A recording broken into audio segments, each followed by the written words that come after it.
Welcome to the Washington State University Farmers Network webinar series. This series is brought to you today by the Soil Health Initiative. Your hosts for today are Dr. Haiying and Carol McFarland. Our guest for today is Dr. Xinming Chen, plant pathologist with USDA ARS and adjunct professor at WSU Department of Plant Pathology. Welcome, Dr. Chen. Thank you.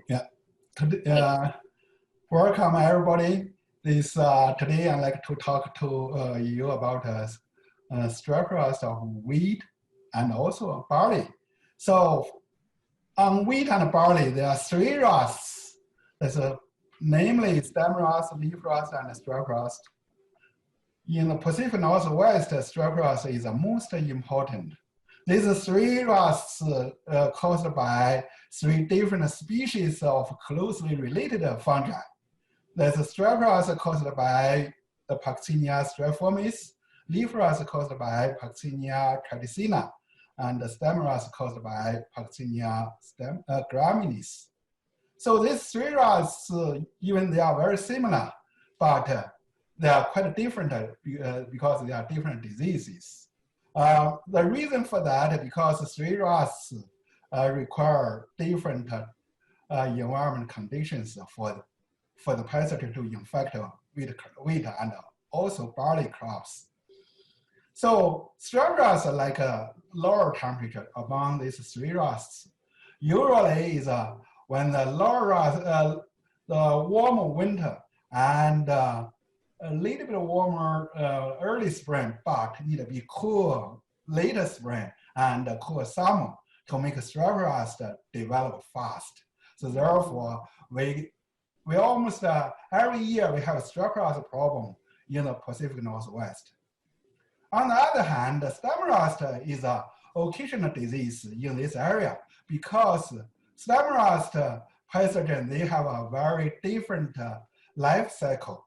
The pathogen, the fungal pathogen of stem rust, goes through barberry. That's another different plants. Is not a crop people grow, but can be in the edges of your wheat fields or getting into some the woods. So because that stem rust, this we call eurygenea spore stage cannot go through wintertime because wintertime in the Pacific Northwest is a little too cold for that pathogen to survive.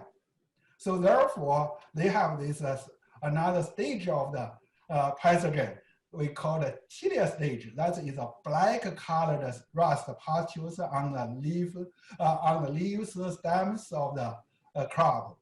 Then that stage actually cannot germinate until after winter.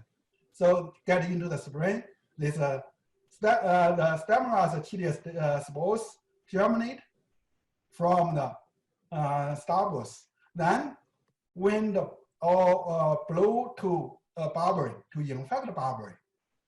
On the barberry, they produce another kind of stage of the spore called the Asia spores. That kind of spore produced from barberry plants infect nearby wheat or barley crops. So that usually, because stem rust require higher temperature, so usually occur in a later stage in our area. So generally about after Haiying. So if you look for stem rust, you need to wait until that later stage to check your fields. But the strep rust can infect the wheat plants as early as the plants come out from the soil. So at that stage, if the spores in the air can get infected. So that's why we have strep rust every year, because we have winter wheat and spring wheat planted nearby, even next to each other. So that carries rust pathogens from one season to another season, from one crop to another crop. That's why we have strep rust every year.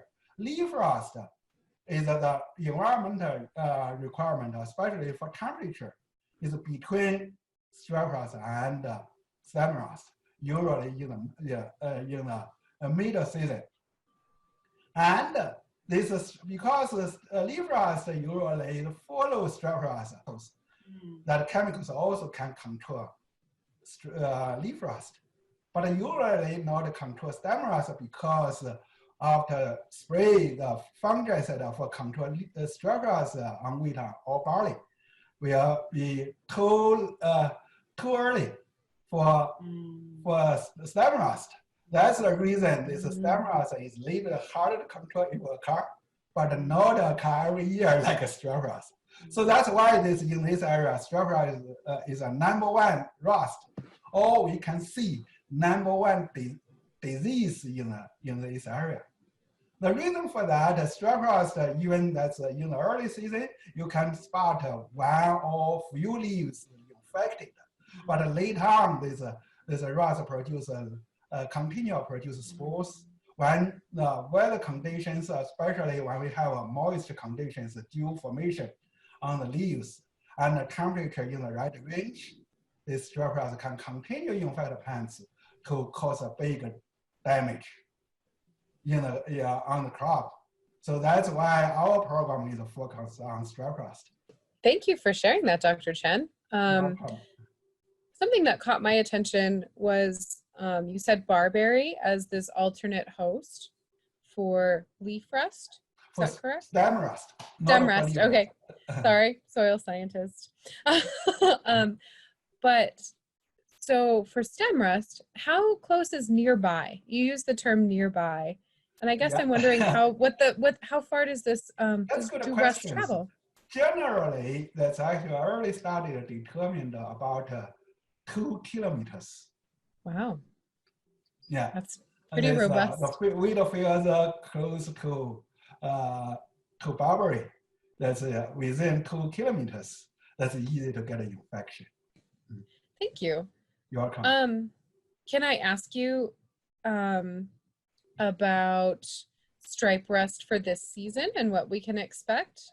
Yeah, that's a great question, because this last November we checked the wheat fields in central Washington where this wheat planted deep and early, because that the early planted crop come out when we still have rust with plants with rust nearby, either spring wheat or volunteer wheat or grasses.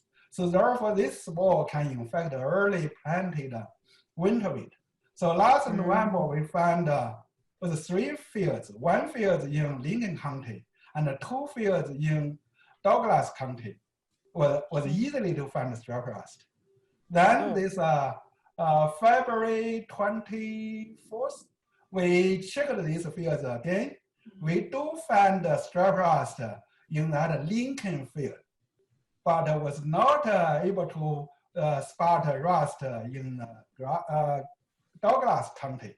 So because Douglas County was in a high elevation and a little north, so therefore winter was colder. So the cold weather is kill the rust, but we suspect that the rust, some still survive. We will go to that field again to check. And also on February 24th, we checked many other wheat fields in Lincoln County, Douglas County, Grant County, and Barrett County, that's the Host Haven Hill areas.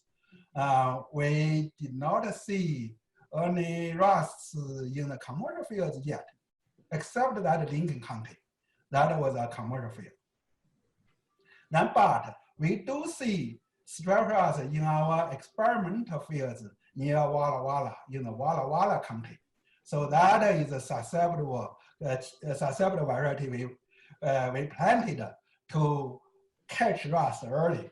So, and also our colleagues, Christina in Pendleton, also found strep rust on the same we call experimental line we sent to them in the Pendleton area.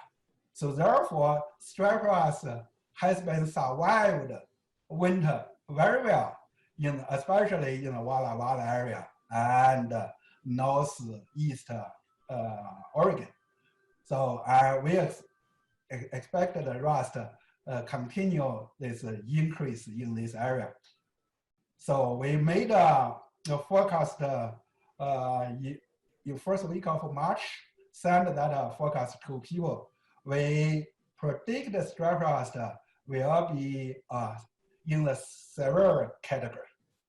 Severe category in a lot of places? That's for the whole East Pacific Northwest. Ooh. The strep rust also this is not strep rust can spread very quickly, not one field and another field, but different areas do have different times of the strep rust first show up and develop slow or fast. For example, Walla Walla area, they planted relatively early than the Palouse area, but their winter is warmer than the Palouse area. So therefore, usually when we find the strep rust in Walla Walla area, about 1 month later or 6 weeks later, we may be able to find around the Palouse area. So therefore, different areas have different timing because of the wheat growth stages also can be different. So usually when we first very critical time for management of strep rust is at the time of the herbicide application time. The reason for that because this after the winter, some of the rust survived. Maybe still in the winter wheat leaf tissue, not show up, but in the leaf tissue. So especially when we spotted the rust in some fields, the nearby fields, if planted susceptible varieties, very likely get infected. So therefore, we recommend these fields planted with moderate susceptible and susceptible varieties should be sprayed at the herbicide application time. But for the fields planted with the resistant or moderately resistant varieties, they may not need to spray, but they can check their fields. If they see rust in their fields, it's better to spray. If not see rust in their fields, this should not be sprayed with chemicals.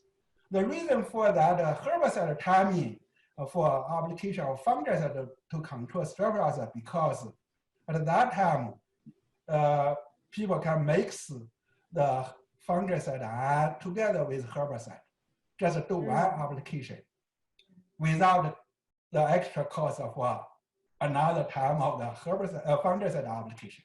We generally do not recommend people use fungicide for the fields planted with resistant varieties. I also heard you talk about kind of this combination of environmental factors with variety as you were talking about your test plots. Sounds like you have bioindicators out for the forecasting. It sounds like some varieties are more susceptible to the various rusts. Could you talk more about that? This for the wheat varieties grow in the Pacific Northwest. Almost every variety has some level of resistance to strep rust, but not every variety have this very high level of resistance. So therefore, we use reaching system to characterize individual varieties. So this reaching system is a 1 to 9 scale. The reaching 1 is the most resistant, and the reaching 9 is the most susceptible variety. Currently, the most susceptible varieties in the commercial varieties is not 2, 9, but it can be 6, 7, or 8. So we do have several varieties get this kind of reaching. For example, this Zalfa and Oregon Clearfield 102, Airtime, and Magic. This is in this category.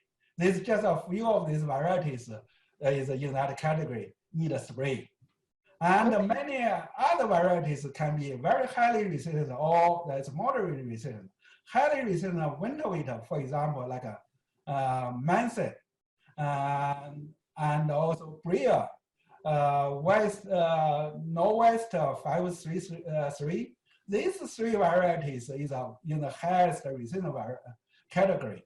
They should not be sprayed because their resistance is adequate enough to protect the crop from damage from strep rust. And every grows purchase buy the seeds from this certified seeds company. They provide this seed buyer's guide, so they can check that seed buyer's guide for strep rust regions. If the variety is rated 5 to 9, this year needed to spray for the early application.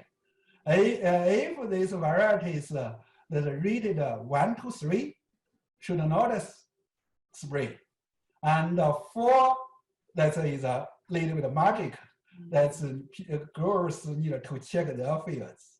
We also periodically go to fields to check, but mainly provide information for the general area, not individual field. Yeah. So therefore, it's critical for everybody to check their own fields, especially for the varieties rated for strep rust that in the region 4 or even 3, they also can check. If they see rust, they should spray. Then the next critical period is this we call the Haiying stage. Because the Haiying stage, you see, after the first application to the Haiying stage, some areas take like 2 months. The chemicals usually protect the crop about 20 days to 40 days, depends upon different formulation, different names of the chemicals. So for example, now people commonly use the Tirta. Tirta provide about 25 days to 30 days protection. But as the timing pass, the effects will reduce. The new infection could occur. So therefore, after 20 to 30 days after apply fungicide, they need to check their fields again. And we will provide the general updates about the rust in different areas. People can use that information. For example, if they know the rust occurred within a 100 miles distance, they probably, if they grow susceptible, they probably should spray. Or they can check their fields when they see rust, they can spray. So for the later stage, we usually recommend if you see rust, about 5 to 10% of the plants or leaves get a rust, you should spray. Because at that time, this rust has not done damage yet. But if you wait too late, the rust will do damage. The spray could be too late. Okay. So there are 2 critical times. One is a herbicide application timing. Another is the Haiying stage. Also, another reason for that, why Haiying stage? Because we like to protect, if we use chemicals at that time, can maximally protect the crop within that grain filling stage. Because most damage is caused in the grain filling stage. And also, most of chemicals, they have their latest stage to apply. If you apply too late, this is a legal issue. So therefore, the growers need to check the label to see what's the stage is the latest stage they can use. Generally, is a fixed stage 10.5. That is the Haiying to flowering stage. After that, cannot use chemicals. Only with some chemicals can use the 30 days before harvest.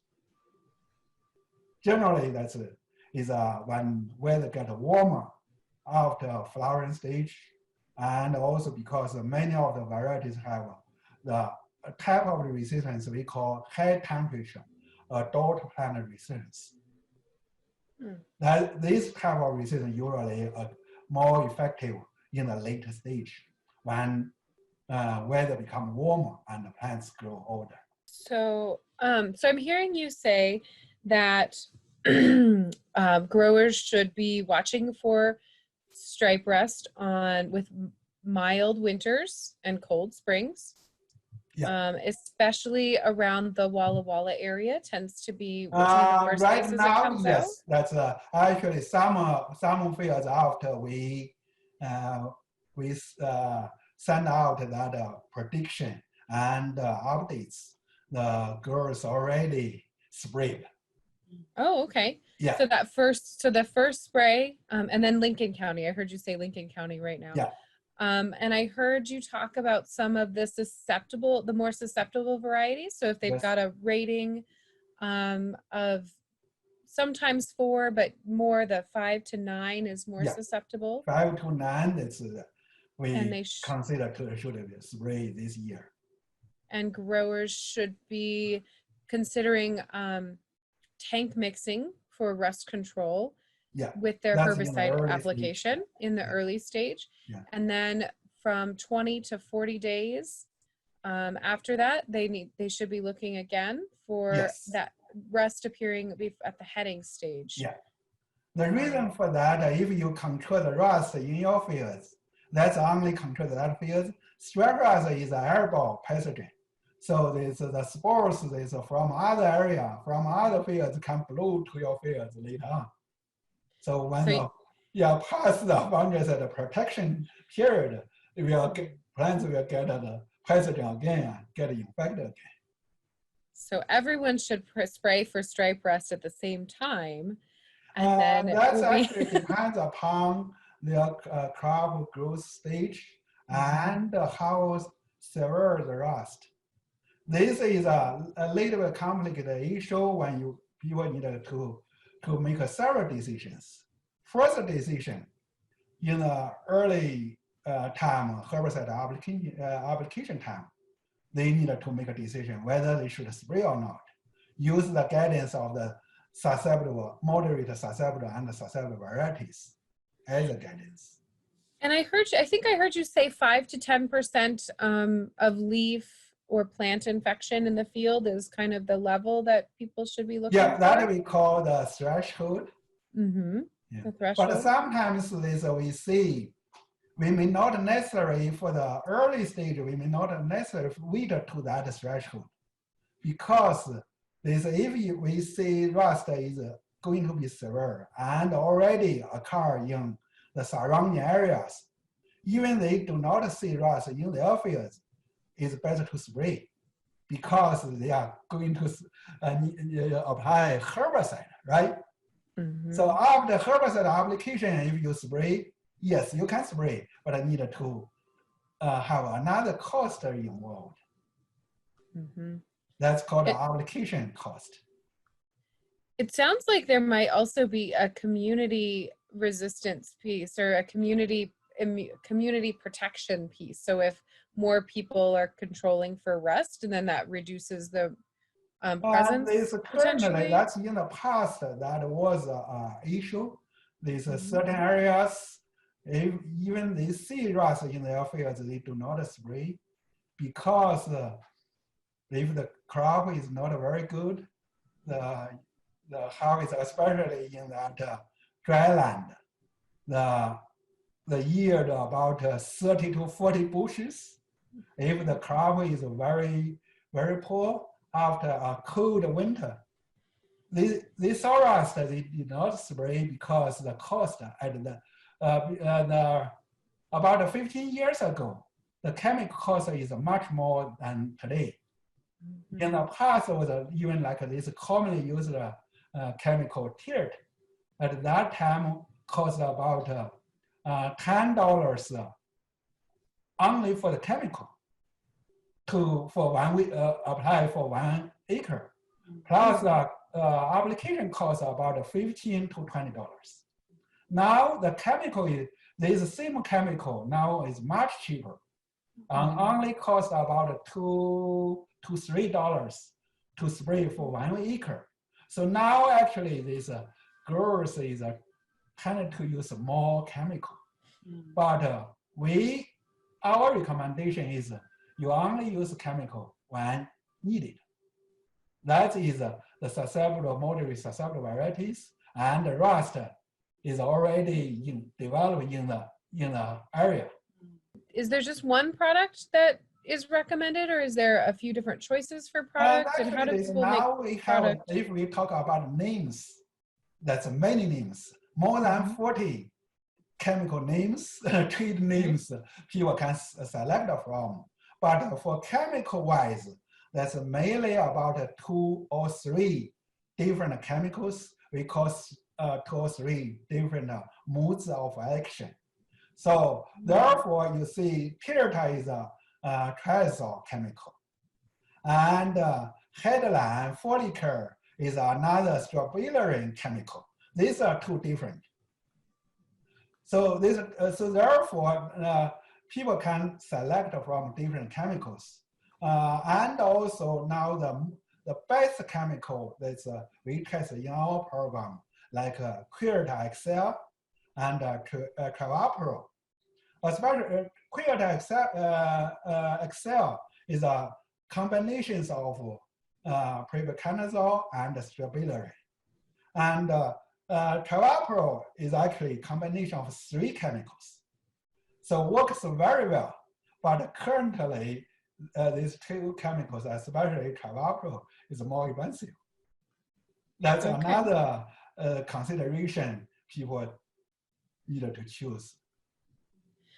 So my understanding with, just based on my knowledge of herbicides, it's advisable to switch modes of action if you can. Is this another case where you can maybe build up some sort of resistant population potentially? That's a very good question.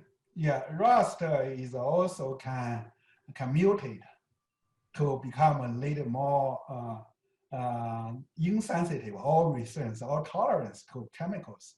We have been done a couple of studies. One is just use this chemical treatment.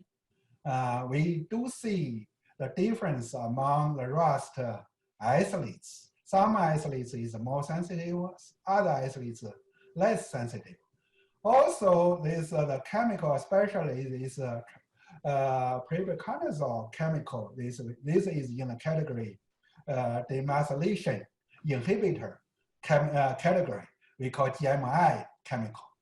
So this chemical actually targeted to a particular gene we call CP59 gene. So we check this gene in the rust population. We do find some isolates, this gene is mutated. And these mutants of this gene that give a less sensitivity. So, but when we use this that's correlated to this to the chemical rates we applied in the fields, this so far is not we do not have very significant recent strain or population yet, but some isolates are less sensitive. So therefore, if you use the chemicals, the same rates after because chemical depleting as time pass. So therefore, some fields, if you use this, get these mutant isolates, this may be less effective than other fields. But the good news is that currently, these mutant isolates, the frequency in the population is very low. That also we can attribute this to the rotated use of different chemicals. So therefore, that is one recommendation needed to rotate and use different chemicals, or use the chemicals combined to different ingredients.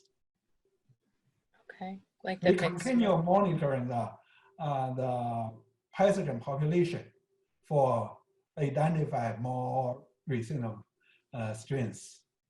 We let people know. Yeah, but so far it's not a big issue yet. Okay, that's great. That's a lot of really interesting information to think The about. good for that, because people heard many other fungal pathogens have this very serious fungicide resistance problem. Rust is not, because there's a major stage that is this yellow or orange colored spore stage on the plants. That's the major stage we care about. Other stages is less important. So this stage have 2 nuclei in each cell. Really? So that's another reason why this rust fungi is has less chance to develop mutants than other fungi. For example, pot mildew is another fungi. That is a major this white colored stage. This is the spores or the mycelium. Each cell only have 1 nucleus. So when that mutate, is quickly changed. This for rust, you need to change both. Otherwise, it's a sort of like a heterozygous condition. 2 nuclei are different. Do you have a question, Haiying? Well, it sounds like this strep rust is pretty complicated. So there are differences in susceptibility. Yeah. In different varieties, and they occur in specific environment conditions and different locations. The strep rust occur in different times of the year. And really also depends on the neighbors. Like even if they don't see in their field, if their neighbors have this, then maybe eventually they will get it. So is there any app or online decision support or tools that is available for farmers so that they can get online and check it periodically and just to make sure that they are on the right track? Yeah, most information online is about this variety resistance or susceptibility with these regions. That is the most information there. We update that information every year so that people can find from the buyer's guide and also WSU small grain website. We also have a website called strep rust, one word, no space, .wsu.edu. So we have this information, we have this website specifically for strep rust. We have all our testing information there.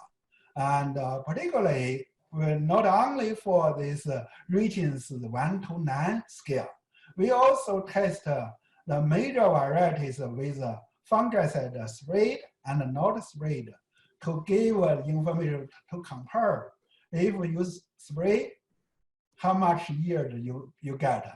If not spray, how low yield you get. So with that information, that's also that information also in our website. So people can check that for particular variety. They can all under this current severe rust situation. And then if you grow example, the variety example like Zerfa, what year loss you got. So for example, our prediction is we use a model for this highly susceptible variety.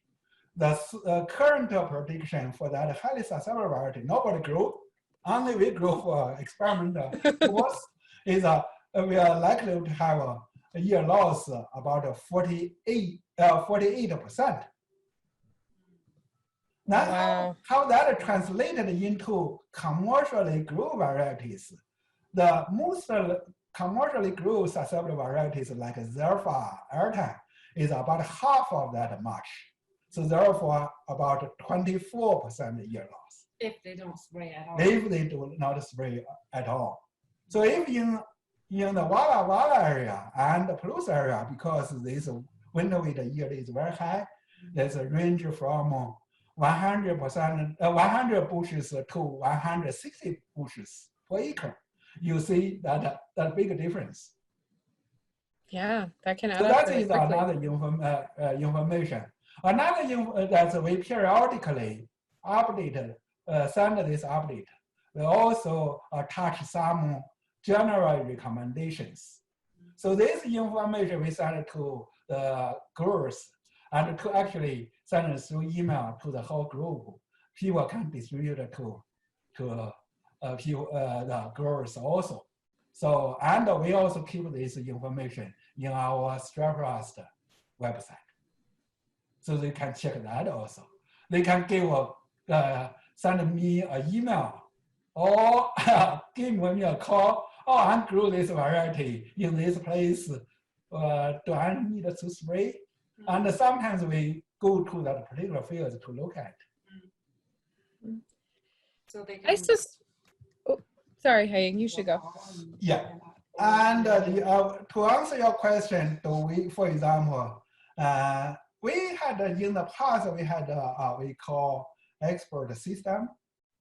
So far, we have not have this similar system yet because variety change very quickly.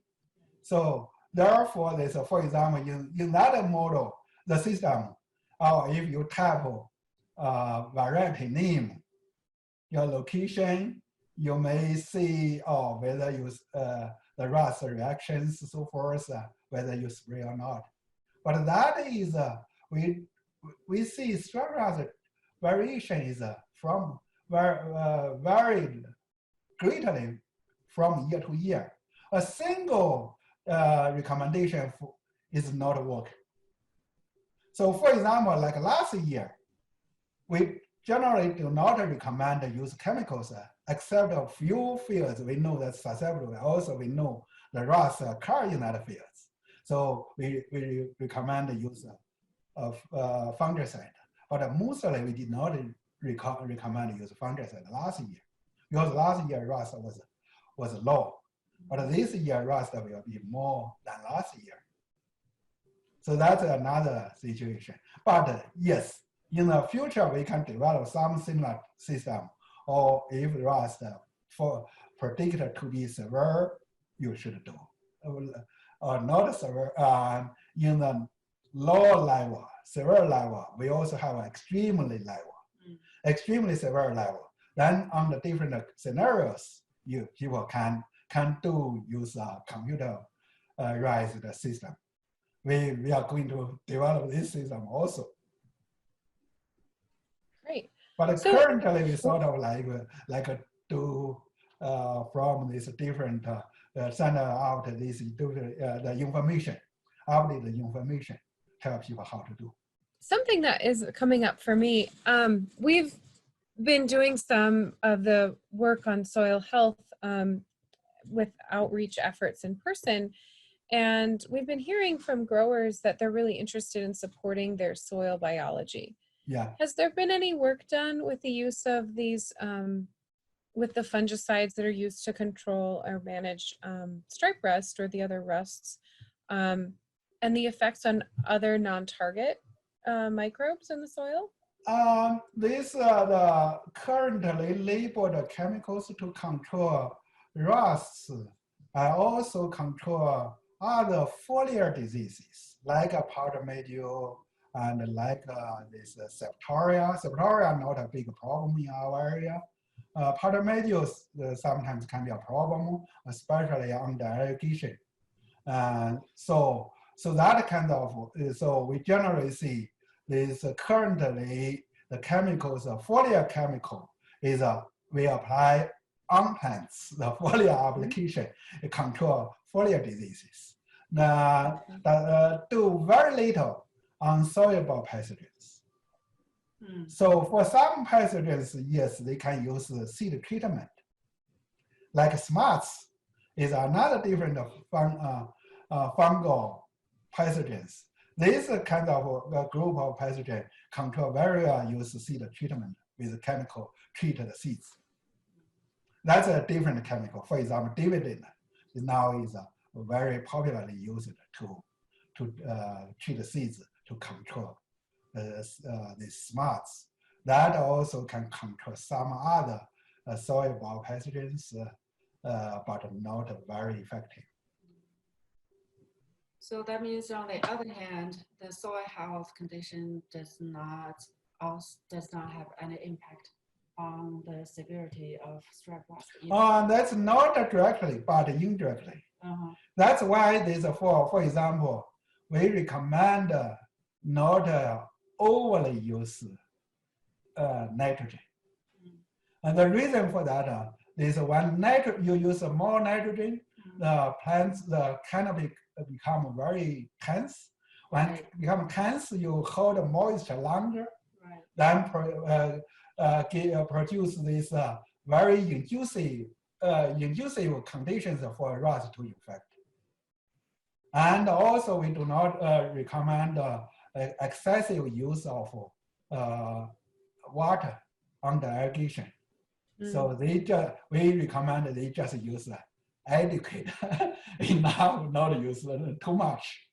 So that is what related to the soil health, soil fertility, and plant conditions. The reason for that, strep rust is airborne. So not come from soil. When the rust spores land on soil, mostly they will die. Okay. Only when these the rust spores can pick up by wind, they can carry on to spread in long distance. Great. Thanks. You started definitely touching on some good strategies for integrated pest management of rust. Yeah. So reducing nitrogen and making sure that if you have control over the moisture in the system, that it's not too much. That's right. Yeah. Are there other strategies that have been And found? also there's Like planting tillage?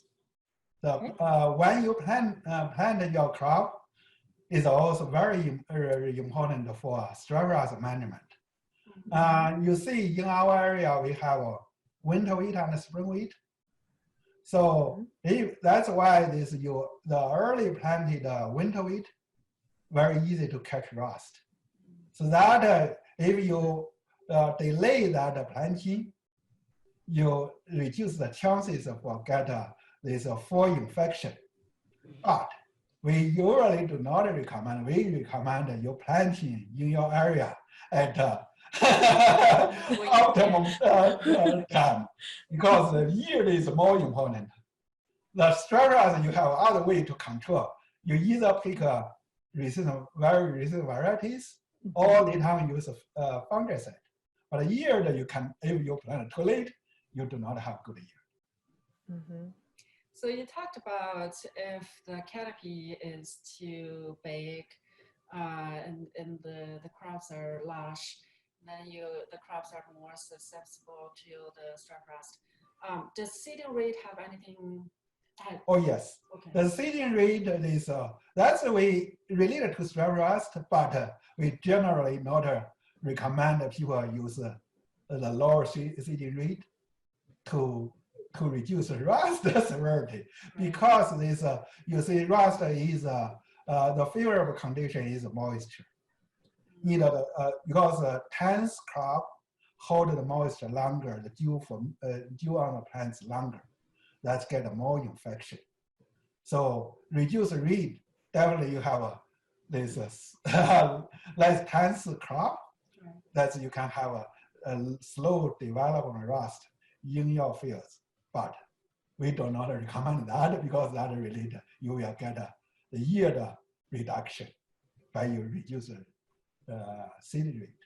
So you've talked a little bit about spring wheat and winter wheat and with rust, but can you talk a little bit more about how they might have different relationships respectively with rust? Yeah, you see this because strep rust are related to these weather conditions. The spring wheat, you see winter wheat, if you plant too early, you catch rust from the previous spring wheat crop.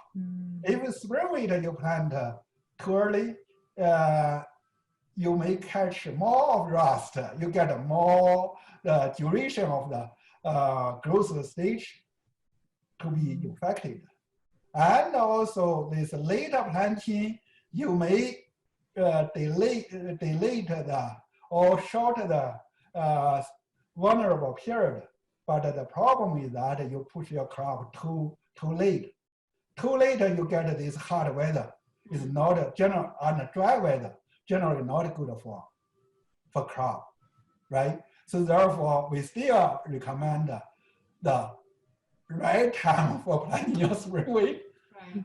And also, especially when people know this year will be severe year for straw rust, they should to pick more of the resistant variety to planting this year for their spring crop.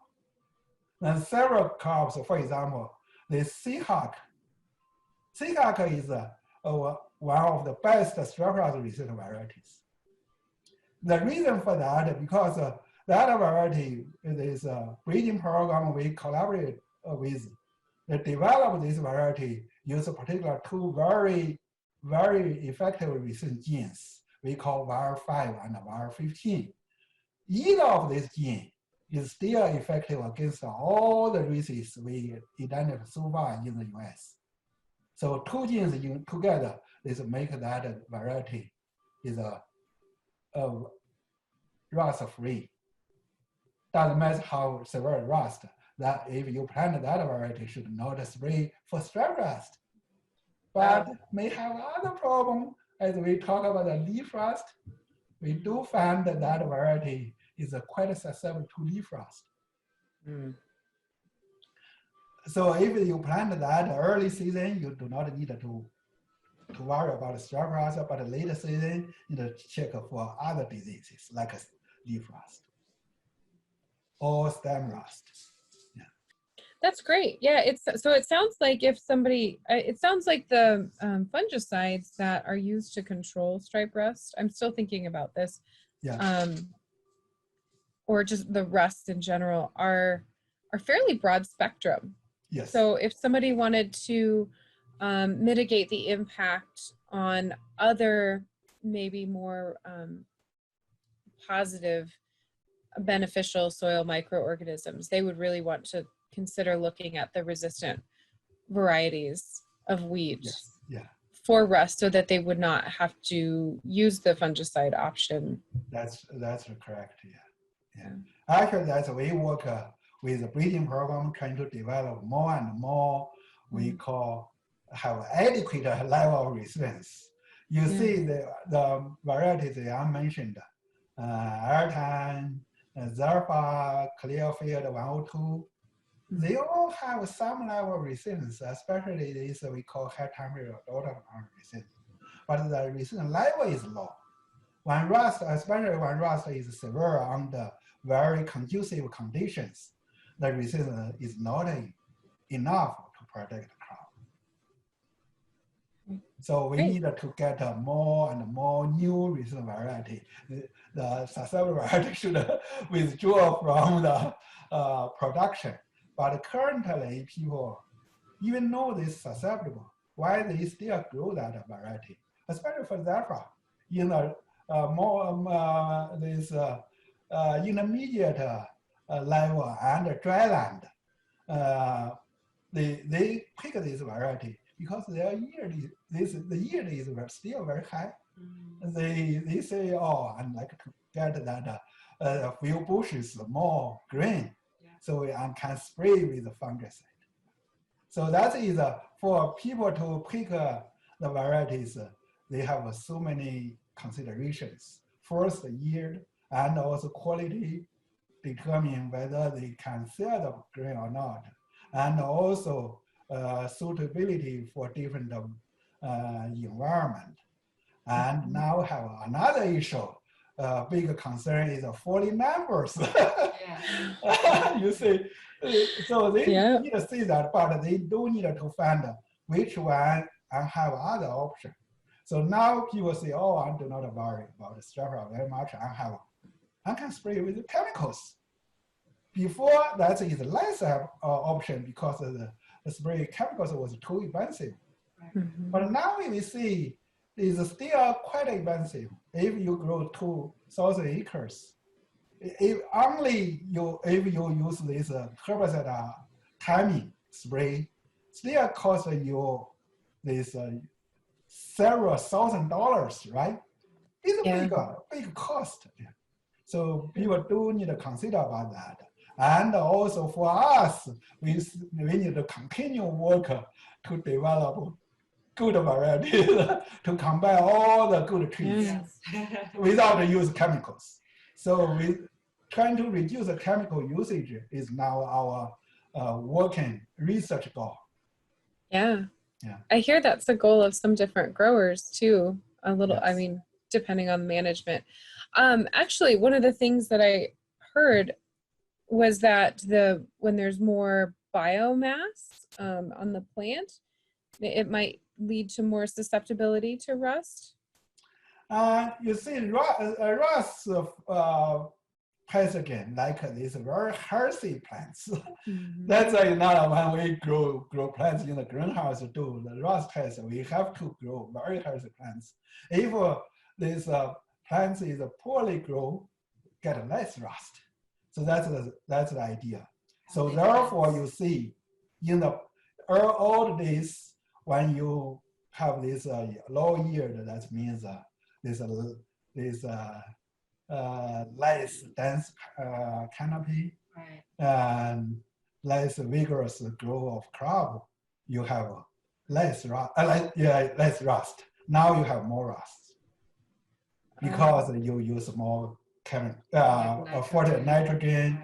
So and also on the irrigation use more water to water your fields.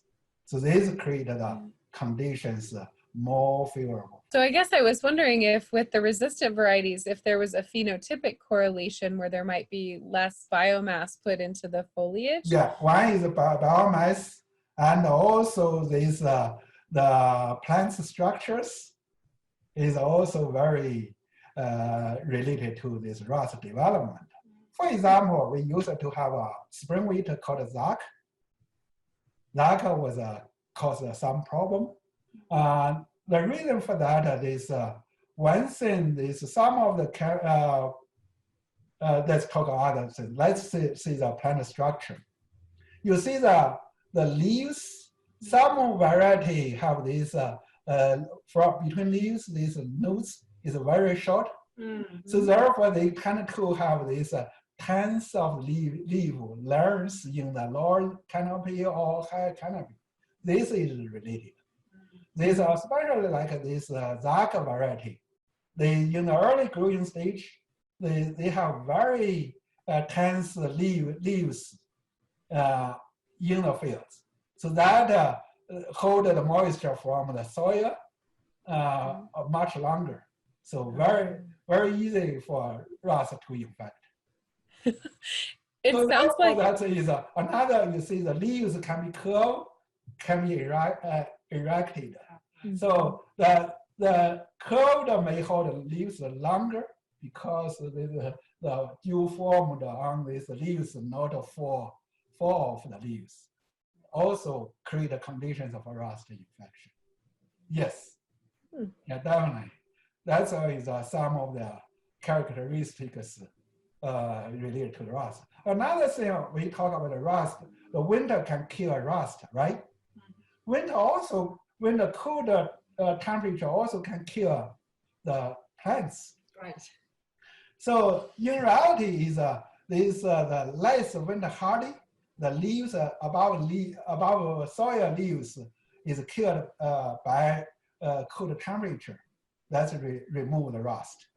So actually, there's some of fields we see a lot of rust before winter, but after winter was completely clean because the cold temperature take care much.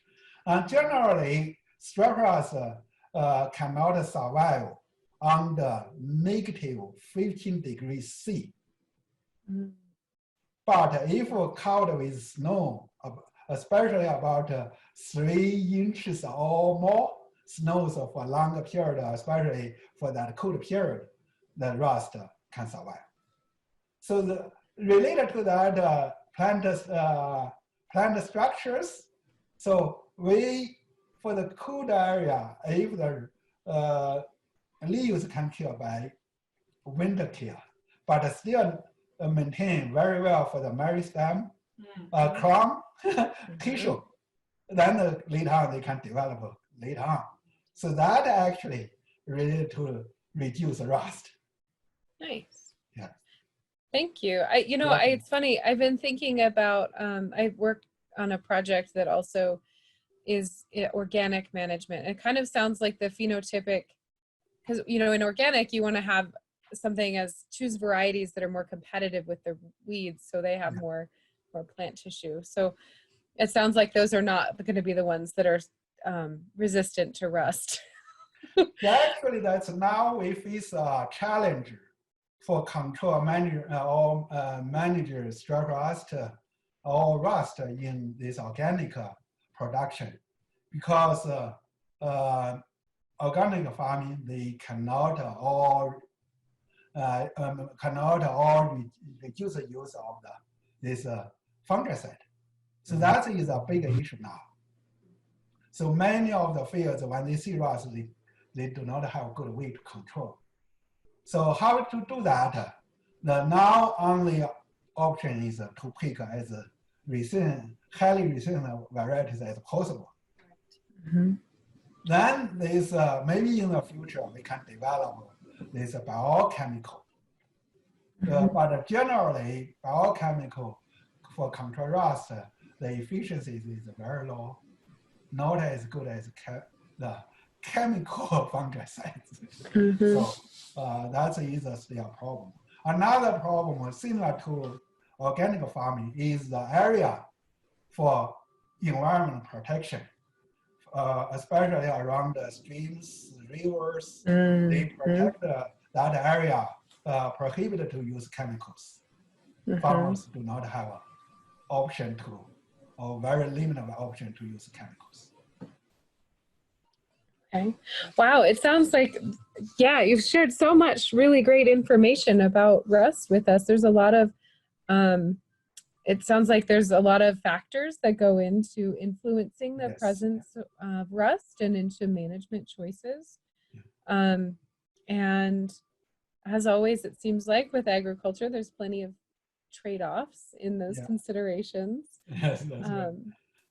Haiying, do you have any final questions? I'm noticing the time. Yeah, I think we are at 1 hour already. So thank you, Dr. Chen, very much for sharing your experience with us, and hopefully that's helpful for the growers. Yeah, if you have any questions, just give me a call, 509-335-8086, or send an email to me. This is Xinming @wsu.edu, or use my USG email, xianming.chen@usda.gov.